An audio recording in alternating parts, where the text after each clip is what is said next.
Boa noite a todos novamente. Estamos iniciando o webinar, onde entrevistaremos o excelentíssimo Dr. Ronaldo João Rotti, que tratará dos crimes militares por extensão. O webinar será na forma de um bate-papo, onde serão tratados os pontos principais da lei e suas implicações no mundo do direito atual.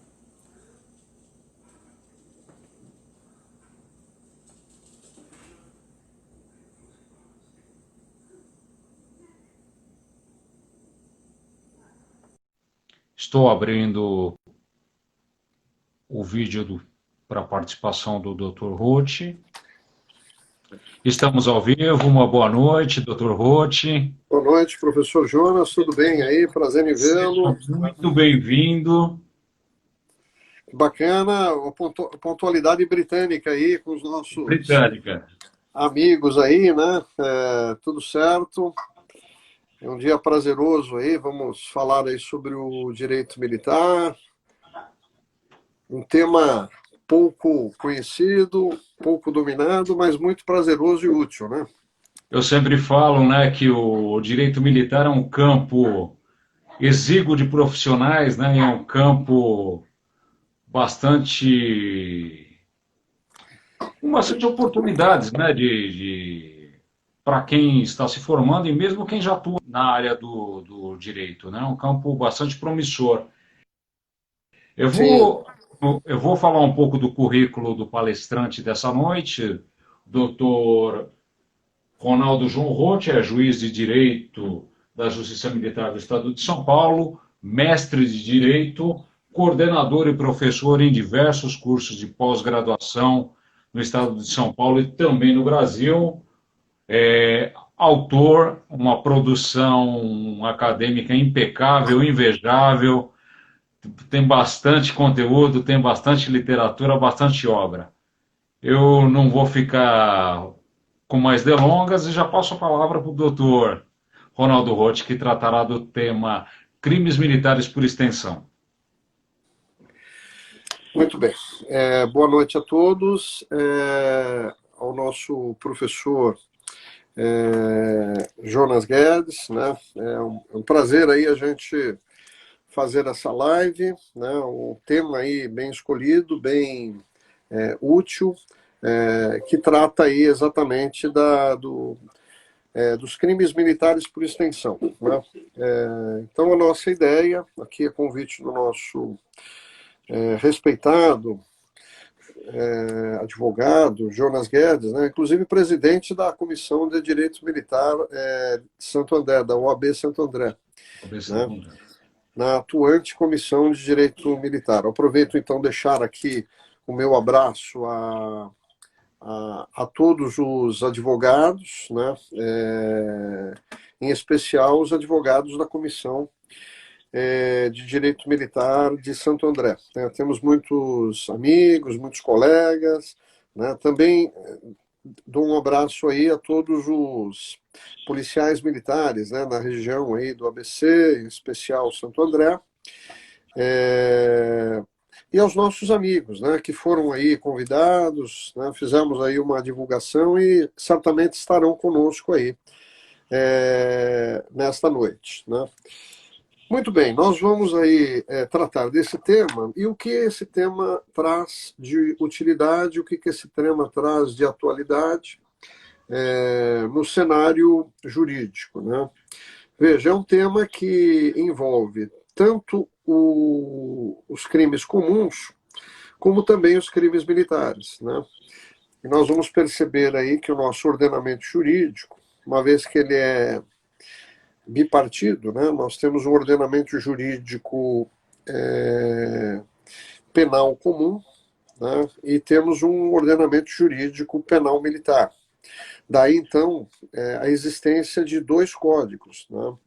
O Código Penal Militar e o Código Penal Comum, né? E a Constituição, obviamente, delimitando aí, né? Dando diretrizes aí, quando se corporifica, quando se caracteriza o crime militar, né? Então, o critério constitucional, né, que é aquele que está no ápice do ordenamento jurídico, é exatamente estabelecer aí a existência dos crimes militares na lei, ou seja, no Código Penal Militar. Então, dentro dessa primeira introdução aí do tema, nós vamos perceber que a Lei 13.491/17, ela modificou esse panorama, né, transformando os crimes comuns em crimes militares. Né? Em que hipótese? Na hipótese do militar, seja ele estadual, seja ele federal, vir durante o serviço ou em razão da função praticar um dos crimes comuns. Então, essa condição, resumidamente, vai encontrar agora abrigo no artigo 9º, inciso 2 do Código Penal Militar. Então, de tal sorte que o conhecimento do direito dos crimes comuns, né, porque esses são estudados, são enfrentados, são pesquisados nos cursos de direito no Brasil. Né? E o direito militar, mais antigo até, por sua vez, não encontra ainda, né, disciplina nos cursos de direito no nosso Brasil. São poucas exceções aí de universidades, de faculdade que contemplam o direito militar. Então, é isso que nós vamos hoje conversar, né? Fazendo aí uma breve introdução, já agradecendo o convite aí e devolvendo a palavra ao nosso advogado aí, referência, Jonas Guedes. Eu que agradeço o convite, a prontificação do doutor.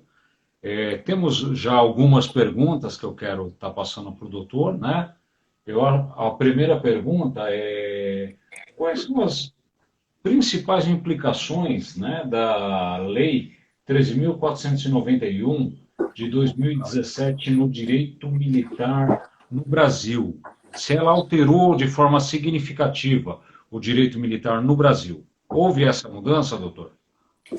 Olha, já fiz uma breve introdução, né? Essa pergunta ela é bem objetiva, né? No entanto, ela merece aí alguns considerandos, né? E por quê? Veja, a matéria, como eu digo, do direito militar, ela sempre foi exclusivamente tratada no Código Penal Militar, né? Ainda continua sendo, né? Por força, por determinação constitucional. Surge então em outubro de 2017 exatamente a Lei 13.491. O que essa lei fez? Ela procurou, né, preencher uma lacuna importante de crimes previstos no Código Penal brasileiro, não contemplados no Código Penal Militar. Né? Vamos dar alguns exemplos aí. Aqueles crimes, né, tipificados no Código Penal brasileiro, que envolve, por exemplo, o acesso a sistemas de informática, tal, que está ali exatamente naquela família aí do peculato ali. Esses crimes não são previstos no Código Penal Militar. E por quê? Por uma razão muito simples, porque o Código Penal Militar é de 1969 e o Código Penal Comum, né, que teve sua parte geral reformada em 1984, ela vem aí ganhando, né, periodicamente, tipos penais novos. Né? Assim também, por exemplo, o assédio sexual. Né? Veja que é uma figura importante no Código Penal Comum, mas não prevista no Código Penal Militar. Assim, esse crime mais recente, importunação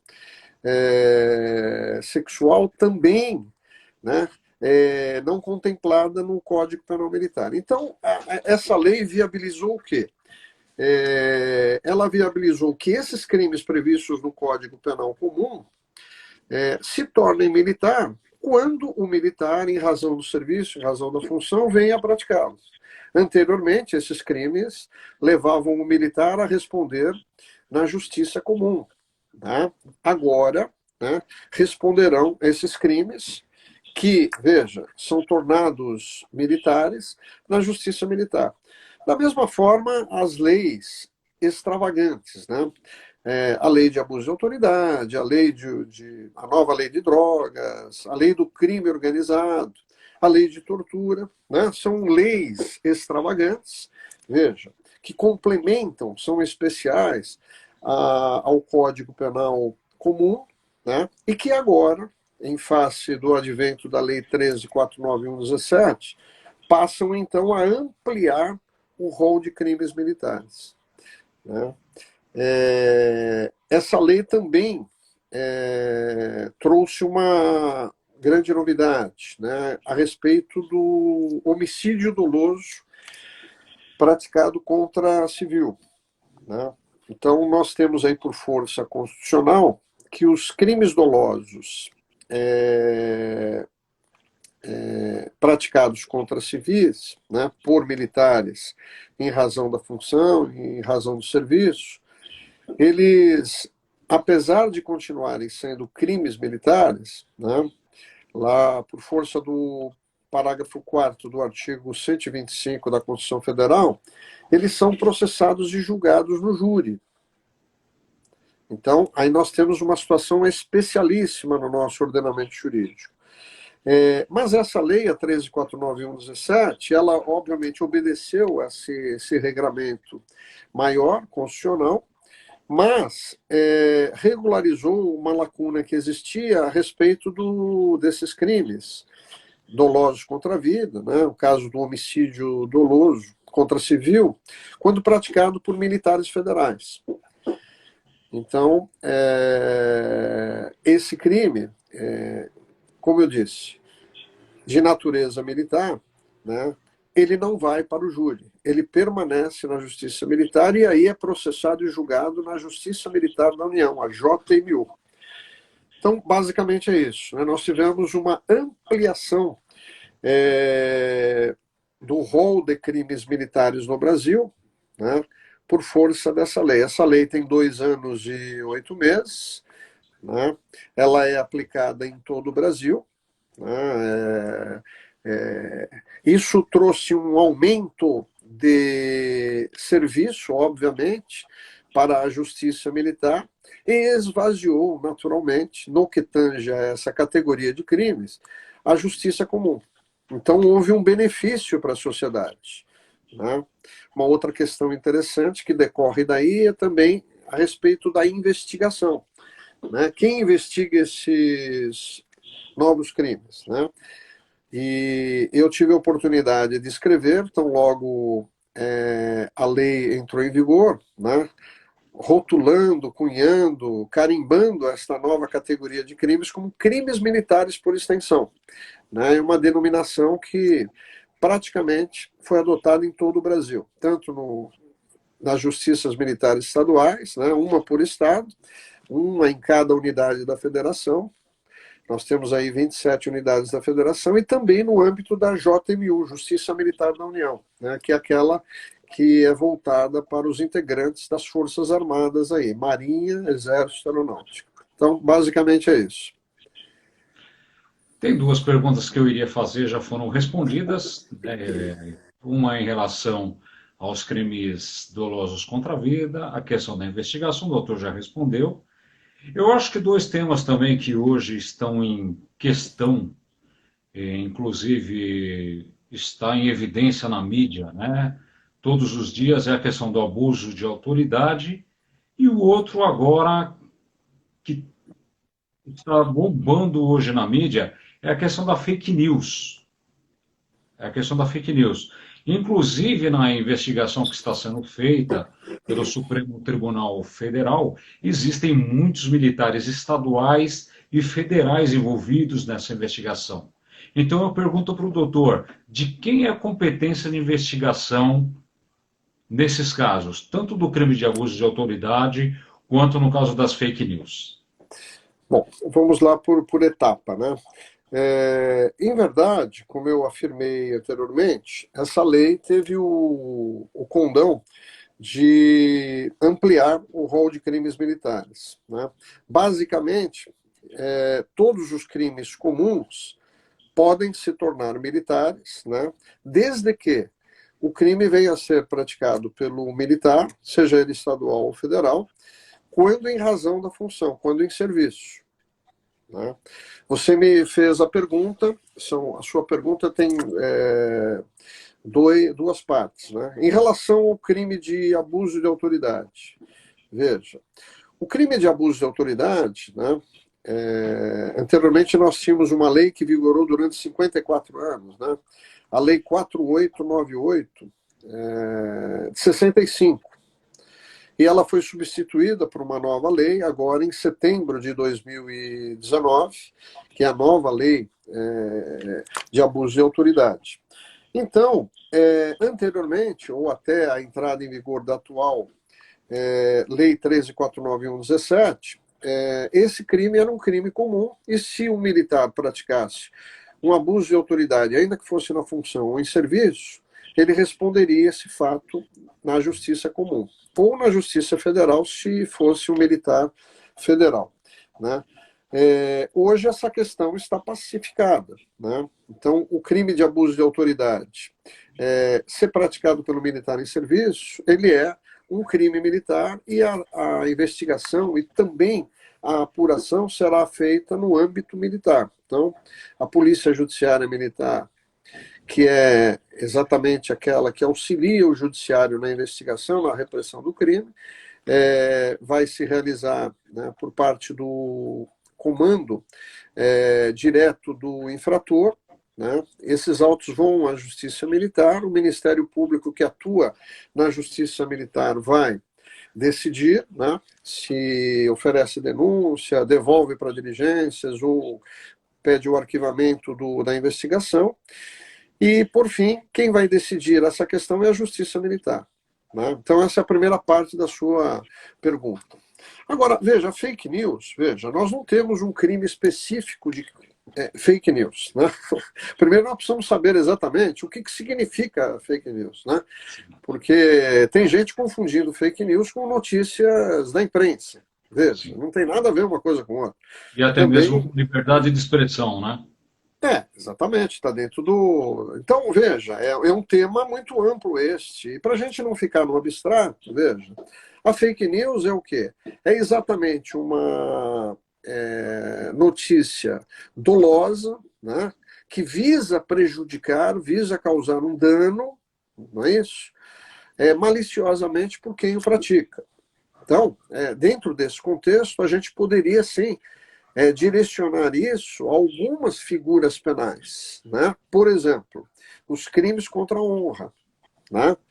Então, a calúnia, né, a difamação ou a injúria. Então, já seria um bom caminho de nós encontrarmos aí o enquadramento da fake news, quando caracterizado, e aí a gente já fez um filtro, né, do que seja aí a fake news, encontrando uma atipicidade na lei.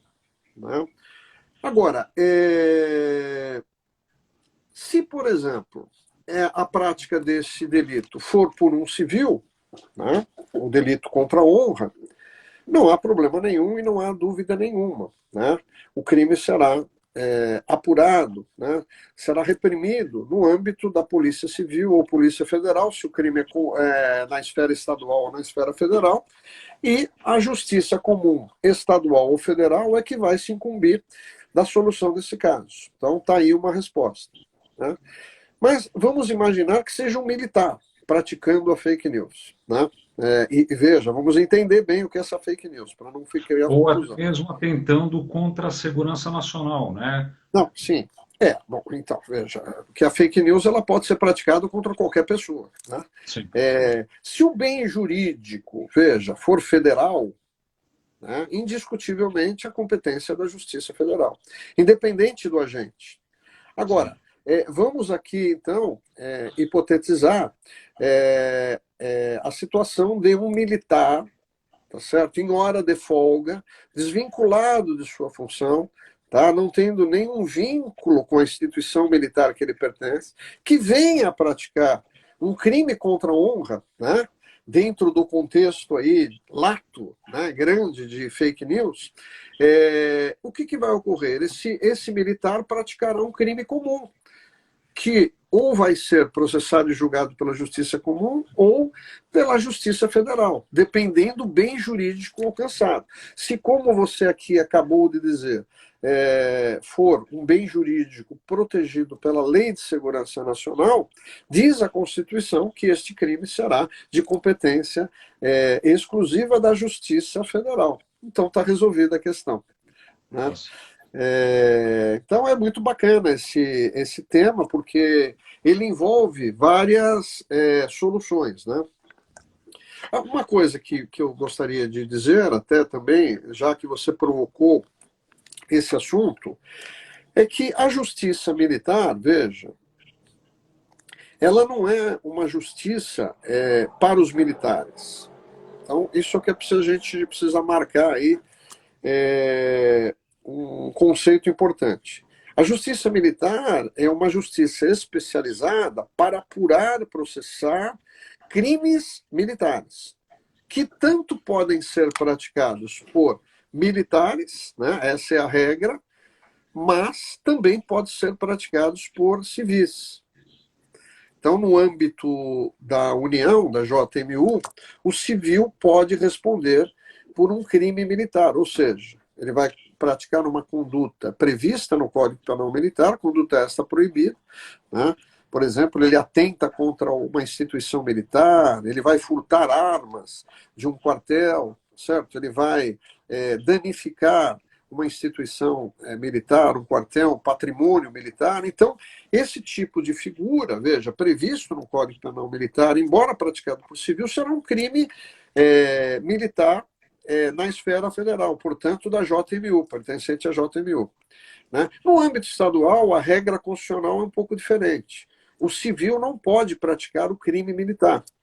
Só pode praticar o crime militar no âmbito estadual ou militar estadual. E quem são esses militares estaduais? São aqueles integrantes das forças auxiliares do Exército, né? As polícias militares. Então, nós temos a Polícia Militar, essa gloriosa instituição, em cada unidade da federação, tá certo? E na maioria delas, também o Corpo de Bombeiros. Né? No estado de São Paulo, aqui o nosso estado, tradicionalmente a Polícia Militar engloba também o próprio Corpo de Bombeiros. Né? E, já que a gente está falando em militar, já que a gente está falando em crime comum, em crime militar, é bom aqui a gente registrar que militares no Brasil, né, são, por definição constitucional, os integrantes das Forças Armadas, Marinha, Exército e Aeronáutica, lá no artigo 142 da Constituição Federal, e os militares estaduais, policiais militares e corpos de bombeiros militares, lá no artigo 42 também da Lei Maior. Em linhas gerais, então, podemos afirmar que houve uma classificação, uma nova classificação do crime militar após o advento da Lei 13.491 de 2017. Aí eu estendo a pergunta para o doutor. Como o senhor vê essa alteração da lei? Ela foi positiva para a sociedade? Bom, vamos lá. Sua pergunta novamente tem duas faces aí. E eu vou enfrentá-las aí para o nosso, né, prestigiado público aí, né, não deixar aí... Inclusive a compartilhar, mandar o aviãozinho para a gente alcançar mais pessoas. Vamos lá. Eu já falei que esta lei é altamente positiva, foi e é altamente positiva. Por quê? Porque ela mexeu exatamente no volume de trabalho entre esses dois sistemas, o sistema comum e o sistema militar. Então, o sistema comum de penal comum, ele teve uma diminuição de trabalho, né, enquanto que esse trabalho diminuído aumentou o sistema penal militar. Então, a Justiça Comum, para resumir, né, a Justiça Federal, abriu mão dos processos que envolviam os militares, né, após a Lei 13.491/17, remetendo-os à Justiça Militar. A Justiça Militar passou a trabalhar mais. Consequentemente, os órgãos investigatórios, Polícia Federal e Polícia Civil, né, que apuravam e apuram, por força da Constituição Federal, os crimes comuns, eles deixaram de apurar esses crimes, agora tornado militares. Então surgiu essa categoria de crime militar por extensão. Tá. Essa é a primeira parte da sua pergunta. A outra parte da pergunta diz respeito a categoria do crime, se isso mexeu com a classificação do crime militar. Mexeu. Tanto é que nós tínhamos aí, tradicionalmente, né, desde a Roma Antiga, né, passando aí por Portugal e chegando ao nosso Brasil, aí, o direito militar é classicamente dividido em duas categorias: o crime propriamente militar e o crime impropriamente militar. Qual a diferença desses dois crimes? Veja, ambos são previstos no Código Penal Militar. Portanto, segue a regra estabelecida pela Constituição. No entanto, os crimes propriamente militares são aqueles que são exclusivos do militar, são aqueles previstos unicamente no Código Penal Militar. Exemplo, a deserção, a recusa de obediência, o dormir em serviço, tá certo? A violência contra o superior, a violência contra o subordinado, né? São exemplos de crime propriamente militares. Inclusive, até, os crimes propriamente militares têm um regramento especial na Constituição Federal, lá no artigo 5º, inciso 61, né? Permitindo, nessa categoria de crimes, que o infrator seja preso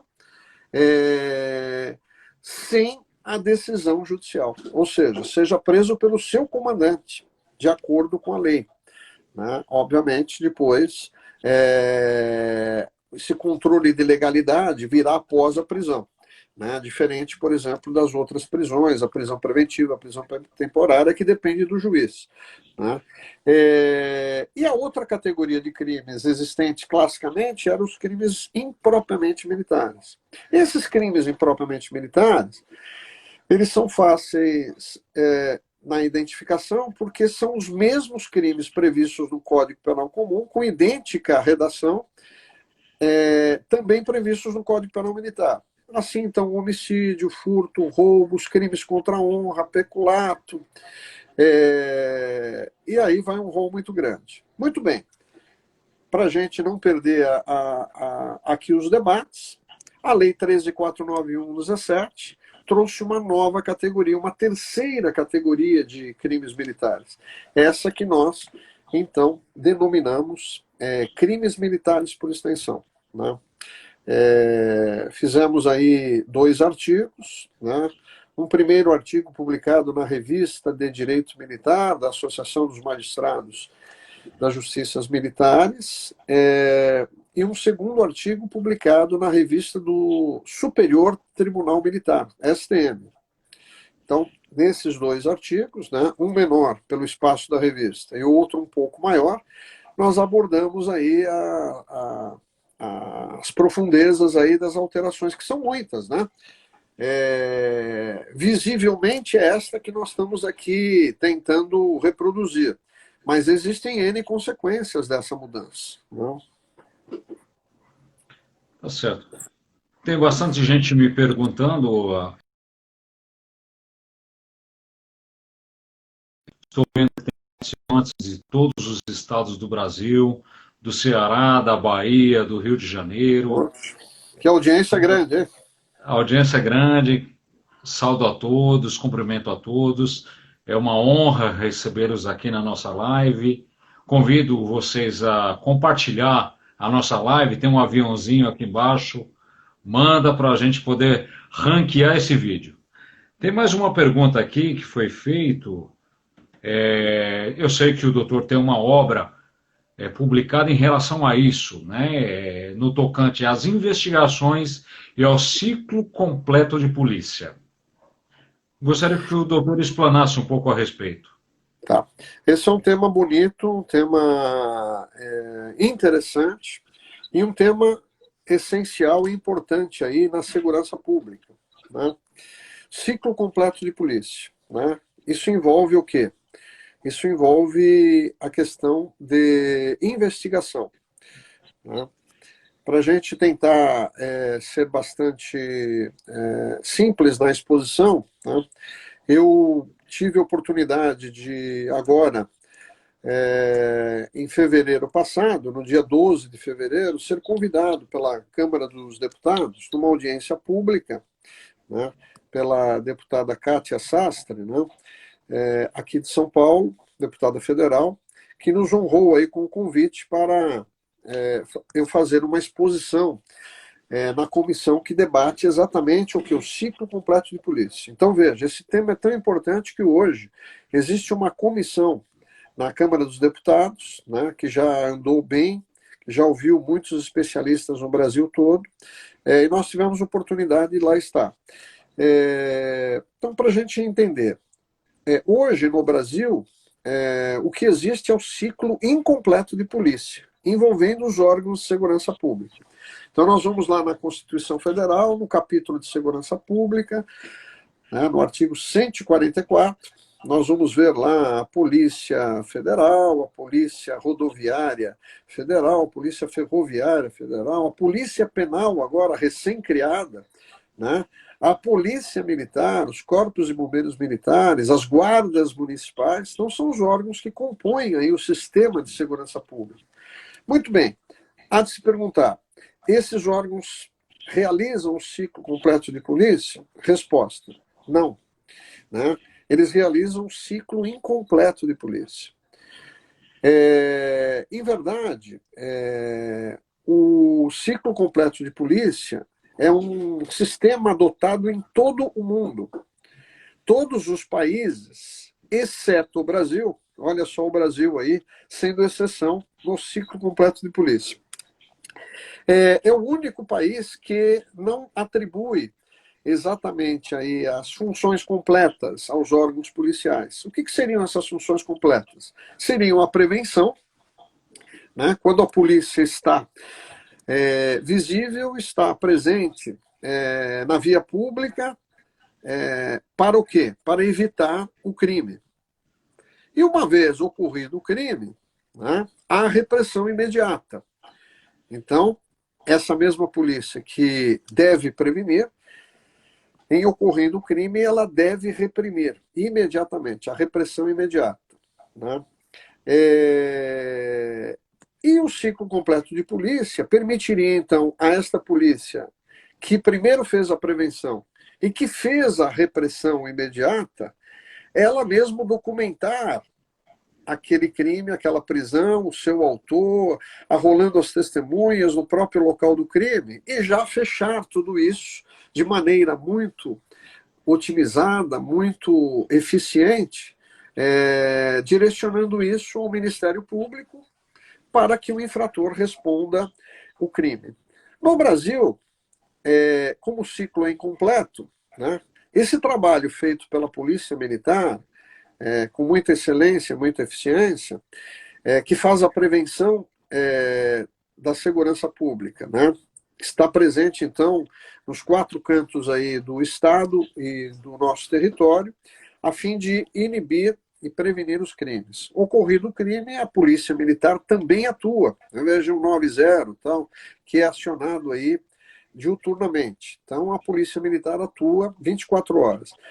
No entanto, veja, essas ocorrências todas, elas têm que ser conduzidas, transportadas, né, 100, 200, 300, 400 quilômetros ou mais, até a delegacia mais próxima. Veja, você imagina, levando a vítima, levando a testemunha, levando o infrator, para que aquela ocorrência seja documentada e, posteriormente, vá à justiça comum. realmente é um retrocesso. O que nós temos no Brasil é um sistema obsoleto. Isto hoje está em avançado estudo, como eu disse, né, para a mudança do sistema constitucional. Né, e nós tivemos oportunidade de contribuir. E dentro dessa panorâmica de ciclo completo de polícia, você tem as ocorrências do dia a dia, aquelas ocorrências menores, né, denominadas aí de menor potencial ofensivo. Né. Imagine, por exemplo, um acidente de trânsito em que resulte aí uma lesão corporal, certo? Uma briga, né? Um desentendimento, uma agressão, etc. Então, são crimes aí que a lei rotula como crimes de pequeno potencial ofensivo. O que acontece? Né?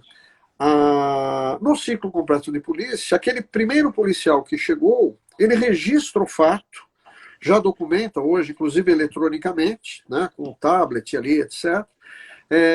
E libera as partes, se tiver essa oportunidade. Tudo no local do crime, tudo no local do fato. E não levando aí horas, quilômetros, né, os envolvidos até a delegacia de polícia. Tá? Então, para resumir, o ciclo completo de polícia visa, né, que cada órgão policial possa fazer todas as funções de prevenção e repressão. Ou seja, todos os órgãos irão investigar o crime que foram atender, se depararam ou prenderam o infrator. Quer dizer, muito mais prático, muito mais simples para o cidadão, com maior qualidade. Volto a dizer, apenas o Brasil no mundo não tem esse sistema ainda. Né? E isso vai influenciar o Jonas, no índice de elucidação de crimes. Sim. Se você concentra a investigação a um único órgão só, o que acontece? Que no caso hoje é a Polícia Civil e a Polícia Federal. Eles têm uma gama muito grande de crimes para investigar, tá certo? Tem dificuldade para fazer tudo isso, e os nossos índices de elucidação do crime são os mais são os menores no mundo. Tá? São índices de elucidação pífios. Você pega os crimes num sistema que tem o ciclo completo de polícia, portanto, em todo o mundo, e você vai ver lá índice de elucidação de crime muito alto, né? Chegando a 95% de solução do crime, 80%, 60%, etc. Agora, particularizando, crime militar. Na esfera do crime militar, nós temos o ciclo completo de polícia. Veja. Porque o crime militar ele é apurado pela própria instituição, ele deve ser prevenido pela própria instituição, e uma vez ocorrido, né, a investigação é realizada na caserna, e isso é enviado à Justiça Militar. Então, nós temos dentro do ciclo incompleto de polícia algumas exceções. Né? É um tema, então, realmente encantador, importante, mas volto a dizer, né? No nosso país precisa dessa mudança do sistema de investigação para que todos saiam ganhando. Né? O cidadão saia ganhando. De forma urgente. Até pela questão da celeridade da economia processual. Inclusive tem um brilhante trabalho... E financeira, né? E Porque você já pensou, coloco em termos de custo uma duplicidade de ações. Polícia Militar leva isso para a Polícia Civil, a Polícia Civil faz o mesmo serviço que a Polícia Militar. Veja, é um bis in idem desnecessário. Né? Mas, enfim, né? Já existe aí, né, bons passos aí para a gente mudar essa realidade, e nós, particularmente, demos a nossa contribuição lá no Congresso Nacional.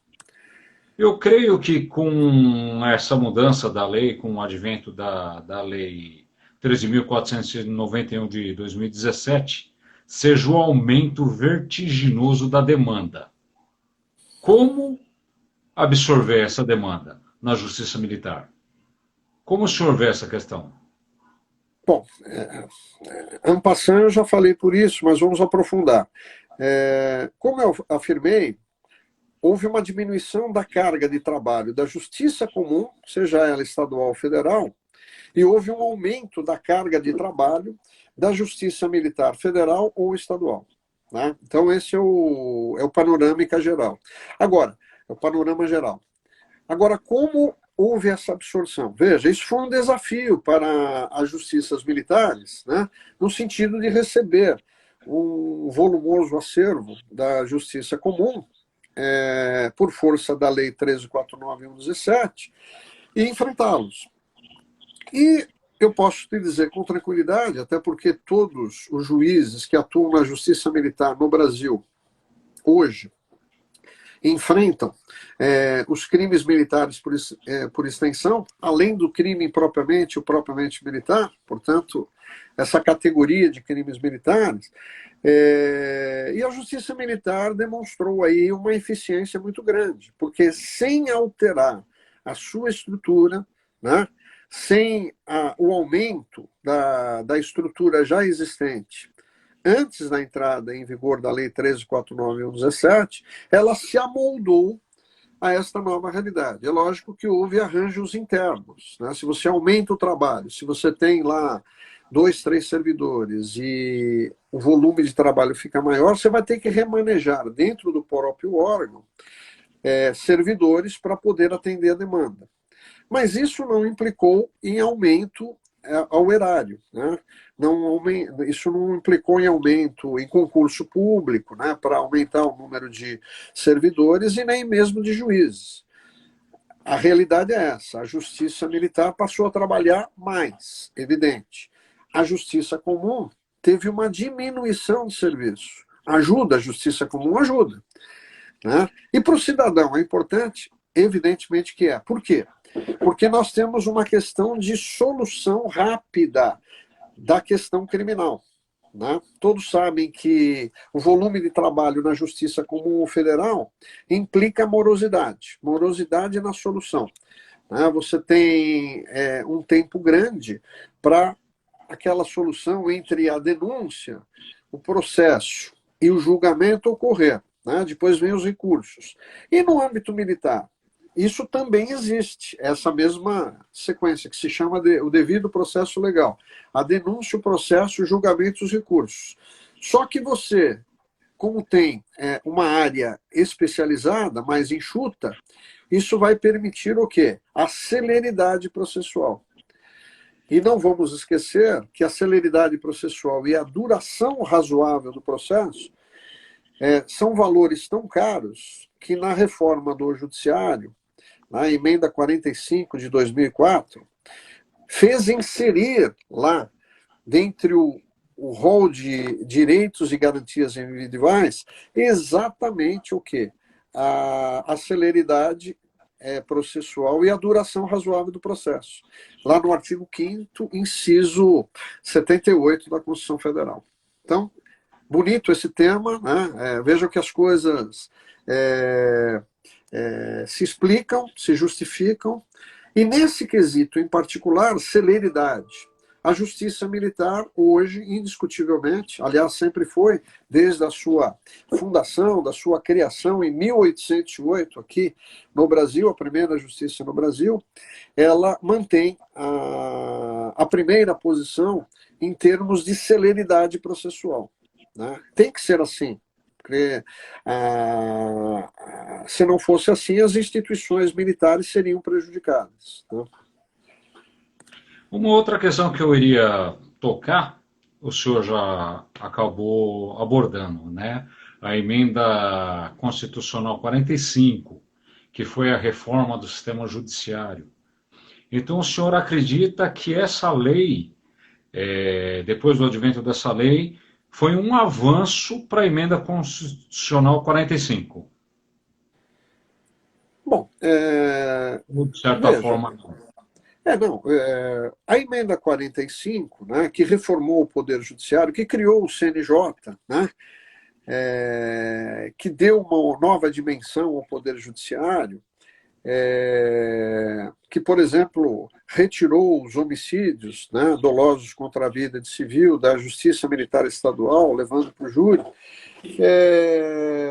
teve uma série de alterações, né, que acabou, inclusive, com os tribunais de alçada, né, foi na reforma do Judiciário de 2004 que houve a extinção dos tribunais de alçada, né. Essa realidade realmente se mostra hoje importante, porque ela mudou a cara do Poder Judiciário no Brasil.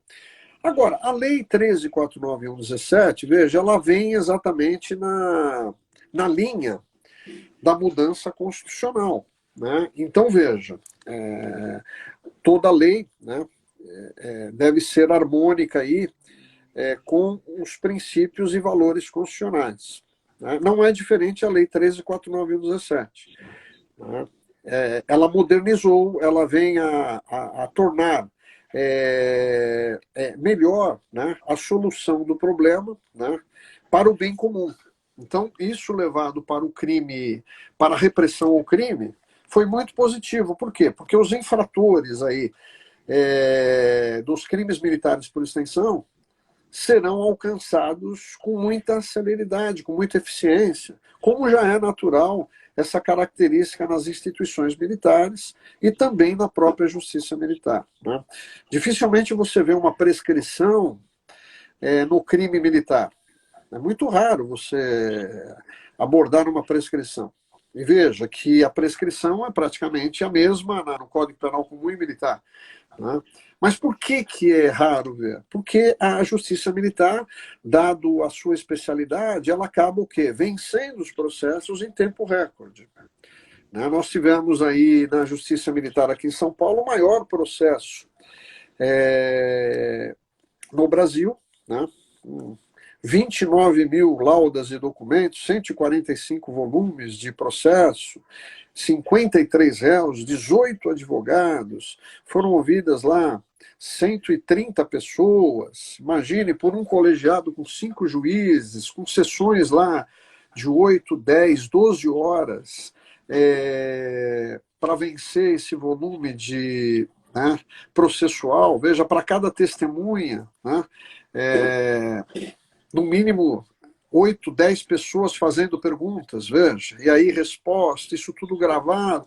Então, nesse acervo complexo, veja, quanto tempo a Justiça Militar aqui em São Paulo levou para equacionar esse processo? O nosso professor Jonas, que atua na Justiça Comum, atua na Justiça Militar, quanto tempo? Né? Os advogados, 18 advogados que atuaram nesse caso, né, chegaram a afirmar que um processo com esse tamanho, com essa complexidade, com essa dificuldade, levaria na justiça comum, no mínimo, 5 anos para ser resolvido. Exemplo do caso Carandiru, né? Razoável. Não, Carandiru passou de 20 anos. Passou de 20 anos.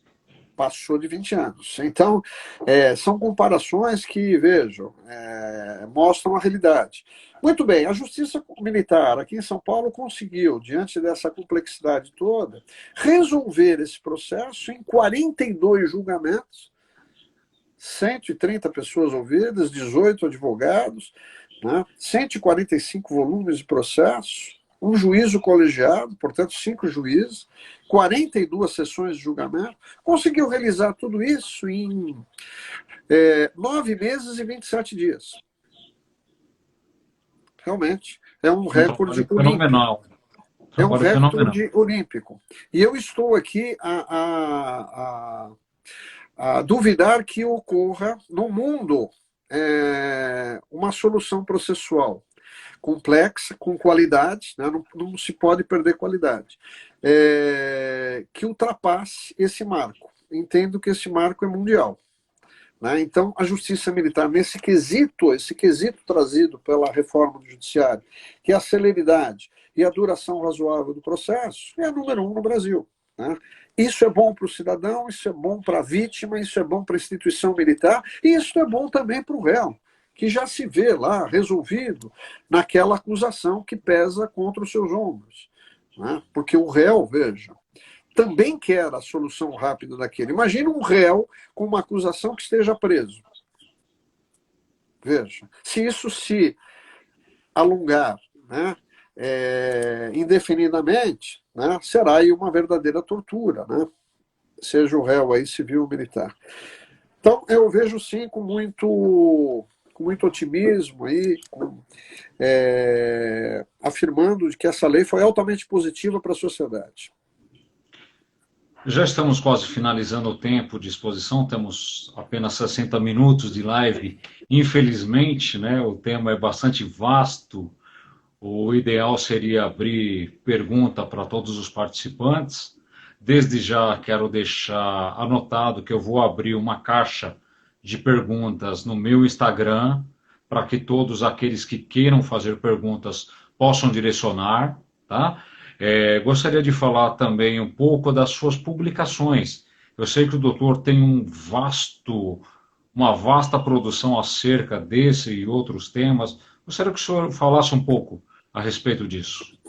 Bom, sim, além da nossa atuação, né, dedicação exclusiva como magistrado na Justiça Militar, né, eu atuo aqui numa das auditorias aqui em São Paulo, que é a primeira auditoria militar. Nós temos outras atividades aí intensas também, né, como docente, como professor, como palestrante no Brasil todo, em especial junto às OABs, às sessões, né? Agora, nesse período de quarentena, aí, com as lives, né? Eu completo amanhã, essa é a minha nona live. Amanhã será a 10ª, né? E já tenho a 11ª já para o próximo sábado.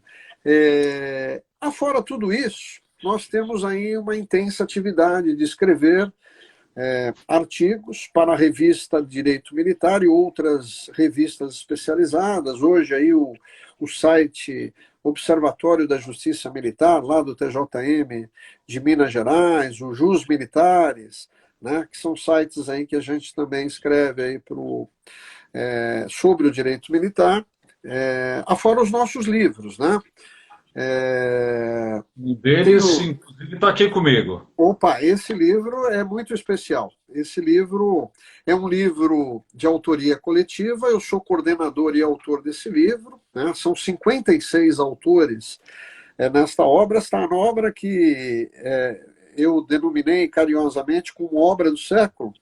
São 56 autores, desde ministros do STF, ministros do STM, desembargadores, juízes, promotores, oficiais das Forças Armadas, oficiais da Polícia Militar, advogados, enfim. Então, é uma obra magnífica e nós vamos agora lançar a segunda edição dela, no segundo semestre. Então, a nossa obra aí, que é a maior obra de direito militar no mundo, vai ter a sua segunda edição agora no segundo semestre. Mas nós temos vários livros, né, e diversas temáticas no direitos, já escrevi sobre direitos humanos, sobre crime organizado. Tem uma obra recente, inclusive, né, doutor, de persecução. Agora, isso. Agora acabamos de lançar, na verdade, é uma pré-venda da editora Dia a Dia Forense, é o acordo de não persecução penal. Né? É um tema muito atual, porque veio aí no pacote anticrime, né? Alterou lá o Código Penal, o Código de Processo Penal Comum, criando o artigo 28A, e aí nascendo a discussão se esse acordo, se esse instituto novo aí de justiça negociada pode ser aplicado no âmbito da justiça militar. É um tema também instigante, aí, altamente importante. Então, nesse período aí de quarentena, né, que somos obrigados aí a permanecer na residência, trabalhando e trabalhando muito, até mais do que se estivesse no fórum, também nos dedicamos aí a escrever e não paramos, né? Hoje até atendendo o seu convite aí honrosamente, né? Agradeço desde já a sua participação, agradeço a participação dos advogados, dos acadêmicos do direito, diversos alunos da Academia do Barro Branco, Opa, nossa a academia. gloriosa Casa Mãe. Presto até minha continência para eles. Não tenha dúvida. Viemos de lá, sabemos aí o alto valor aí da formação do oficial da Polícia Militar, na Escola de Comandantes, né? escola de oficiais, e ficamos muito prazerosos, até porque eu estendi o convite que você me fez ao comando da Academia Militar, né? E tive lá a informação de que os cadetes aí, os valorosos cadetes, amanhã serão comandantes aí dessa gloriosa, né, instituição que é a Polícia Militar, que dependemos tantos, né, toda a sociedade, não existe segurança eficiente sem a Polícia Militar. Então, o nosso abraço aí aos cadetes que nos prestigiam aí. E muitos oficiais, né, muitos comandantes eu sei que estão aí acompanhando a nossa live aí.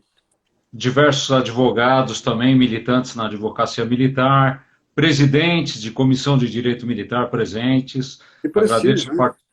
Agradeço a participação de todos. É uma honra para mim, é um prestígio poder estar com o Dr. Roth, que é uma referência na justiça militar, tanto estadual quanto da União. Não, aqui eu não estou bajulando, apenas reconhecendo o trabalho dele. Para quem se interessar pelo tema, no site jusmilitares.com.br, tem publicações sobre os direitos militares por extensão e a nova competência da Justiça Militar, e também a Lei 13.491, os crimes militares por extensão e o princípio da especialidade. Então fica o convite para que os senhores entrem no site, conheçam o vasto trabalho, o vasto empenho do Dr. Roth. Vou deixar no meu Instagram uma caixa de perguntas com essas informações, com formulários para quem quiser, aliás, né, fazer a adesão revista. Eu vou deixar. E essas perguntas depois serão direcionadas para o Dr. Roth. Se você me permite, Jonas, não podemos esquecer aqui de falar, até porque você é professor do nosso curso de Direito Militar, né, curso de pós-graduação de Direito Militar na Escola Paulista de Direito, na EPD, né, também dessa nossa contribuição para o direito militar. Né? Então, nós estamos em várias frentes, né, sempre prestigiado nos projetos aí para melhorar, né, o sistema da Justiça Militar, mesmo da Polícia Judiciária Militar, e esse curso tem, né, um curso que já tem aí 9 anos de existência, né, tem formado aí brilhantes advogados, né, especialistas no direito militar. É realmente aí um marco aí no Brasil, né, em especial aqui para o estado de São Paulo, né, onde nós recebemos aí alunos de todos os estados, né, do Nordeste, do Norte, mesmo do Sul, né, do Sudeste aqui, né, Rio de Janeiro, Minas Gerais, enfim. De tal sorte que também aí fica o nosso abraço a todo este segmento, né, que forma um ambiente militar. Né? Deixo o meu convite particular para quem quiser entrar na minha página pessoal, professor Jonas Guedes, tanto no Facebook, no Instagram, no YouTube. Lá tem o meu trabalho, como o doutor bem falou, sobre direito previdenciário militar. Fantástico, né? Esse trabalho. É um tema atualista, recente, está bombando, né? Depois da reforma previdenciária militar, e é a aula que eu ministro no curso de pós-graduação. Então fica o convite, agradeço desde já mais uma vez o convite, fico honrado com sua presença. Parabenizo pelo brilhante trabalho. Obrigado. Se me permite, também estendo aos nossos amigos conhecerem as nossas redes sociais, Instagram, Facebook, onde lá publico muito dos trabalhos jurídicos, né? Links e tal, então todos convidados aí, né? A gente está trabalhando intensamente aí, graças a Deus, né? Lembrando, né, que a área do direito militar é uma área exígua de profissionais, é uma área bem promissora, com clientes fidelizados, com pessoas carentes, né, de defensores. O doutor, mais do que eu, sabe disso. Então, assim, é um campo... Está encerrando a transmissão, eu estou vendo que faltam 25 segundos para encerrar a transmissão. Então, eu Então, agradeço nosso abraço. a participação de todos, um forte abraço e uma boa semana. Felicidades a todos aí. Tudo de bom.